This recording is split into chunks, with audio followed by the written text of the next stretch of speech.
আজ আপনাদের সাথে শেয়ার করতে চলেছি দই পটলের রেসিপি।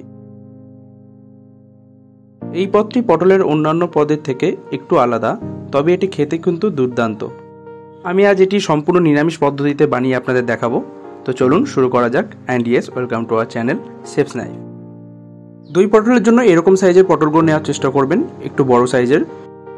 তো পিলারের সাহায্যে পটলের একটা অংশ এরকমভাবে পিল করে নিন, তারপর আবার একটু গ্যাপ দিয়ে আরেকটা অংশ এরকমভাবে পিল করে নিন, তারপরে আরেকটু গ্যাপ দিয়ে আরেকটা অংশ পিল করলেই দেখবেন যে এরকম একটু ডোরা কাটার মতো হয়ে যাচ্ছে। সবকটা পটল এরকমভাবে পিল করে নিন, তাহলেই হবে।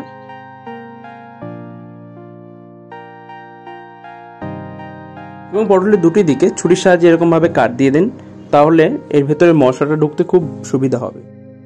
একই রকমভাবে বাকি যতগুলো আপনারা পটল নেবেন সবকটা এরকমভাবে ছাড়িয়ে নেবেন। এবার একটি পাত্রের মধ্যে দিচ্ছি হাফ টিস্পুন হলুদ গুঁড়ো, 1 টিস্পুন জিরে গুঁড়ো, 1 টিস্পুন ধনে গুঁড়ো এবং সামান্য কাশ্মীরি লঙ্কার গুঁড়ো। এবার এই পাত্রের মধ্যেই 1 কাপ মতো জল ঢেলে দিচ্ছি এবং একটি চামচের মাধ্যমে গুঁড়ো মশলাগুলোকে জলের সাথে ভালো করে মিশিয়ে একটি ঘোল বানিয়ে নিচ্ছি।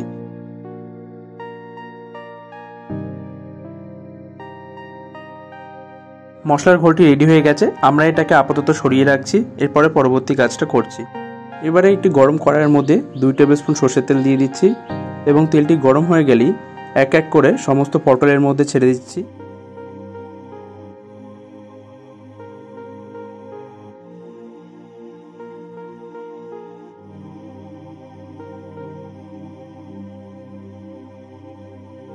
দিচ্ছি সামান্য হলুদ আর সামান্য নুন। এবারে লো মিডিয়াম ফ্লেমে পটলগুলোকে 7 থেকে 8 মিনিট ভেজে নিচ্ছি, যতক্ষণ না পটলের গায়ে এরকম একটু কালার আসছে। পটলগুলো ভাজা হয়ে গেছে, এবারে পটলগুলো তুলে নিচ্ছি কড়াই থেকে।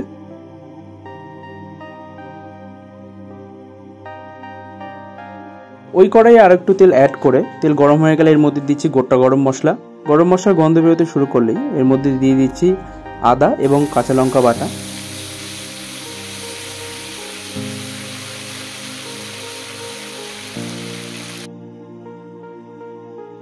আদা এবং কাঁচা লঙ্কাটা কিছুক্ষণ ভেজে নিয়ে যখন এর মধ্যে থেকে কাঁচা গন্ধটা চলে যাবে, তখন আমি মশলার যে ঘোলটা বানিয়ে রেখেছিলাম আগে সেটা এর মধ্যে দিয়ে দিচ্ছি।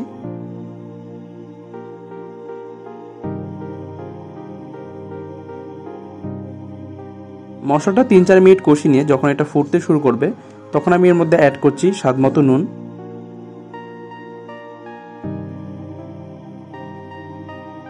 নুনটাকে মিশিয়ে নিয়ে এখন আমি এই মশলার মধ্যে অ্যাড করছি কাজু বাটা। আমি এটা 10 থেকে 12টা কাজু নিয়েছিলাম, সেগুলো বেটে এর মধ্যে অ্যাড করছি। এই সময় গ্যাসের ফ্লেমটা লো রাখতে হবে, যেহেতু কাজু দিয়েছি তাই নিচে লেগে যেতে পারে, তাই গ্যাসের ফ্লেমটা লো রেখেই আমি রান্না করছি। এখন ভালো করে কাজুটা মিশিয়ে নিচ্ছি বাকি মশলাগুলোর সাথে। কাজু দেওয়ার পর আবার যখন গ্রেভিটা ফুটতে শুরু করবে, এই লো ফ্লেমে রেখেই আমি এর মধ্যে অ্যাড করছি টক দই। আমি টক দই নিয়েছি হাফ কাপ মতো।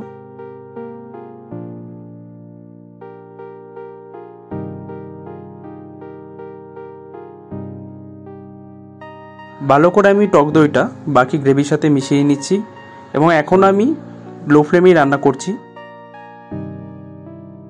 গ্রেভিটা আবার ফুটতে শুরু করেছে, এই মুহূর্তে আমি ভেজে রাখা পটলগুলো সব এর মধ্যে অ্যাড করে দিচ্ছি। ভাজা পটলগুলো গ্রেভির মধ্যে ঢেলে দেওয়ার পর খুব আস্তে আস্তে আলগা হাতে আমি খুন্তির সাহায্যে পটলগুলোকে গ্রেভির সাথে মিশিয়ে নিচ্ছি। পটলগুলো যেহেতু আগে থাকতে ভাজা রয়েছে, মানে 80% প্রায় রান্নাই হয়ে রয়েছে, তার জন্য আমাদের আর বেশি সময় লাগবে না। আমি এখন এটাকে একটু ঢেকে রান্না করব। আমি লো ফ্লেমে 3 থেকে 4 মিনিট এটাকে ঢেকে রান্না করলাম। এখন এই ঢাকনাটা খুলছি, দেখুন তেল উঠেছে, খুব সুন্দরভাবে তেল ছাড়তে শুরু করেছে গ্রেভি থেকে। আমার একটু ড্রাই দই পটলটা বেশি ভালো লাগে, তাই আমি গ্রেভিটা শর্ট করেছি। আপনারা আপনাদের পছন্দ মতো গ্রেভি রাখতে পারেন, কম বেশি। দই পটল অলরেডি তৈরি হয়ে গিয়েছে, তবে এখন আমি এর মধ্যে অ্যাড করব সামান্য মিষ্টি, মানে চিনি অ্যাড করছি, আর দিচ্ছি গরম মশলা দিয়ে ভালো করে আবার নেড়ে নিচ্ছি, মিশিয়ে নিচ্ছি সম্পূর্ণটা এটার সাথে।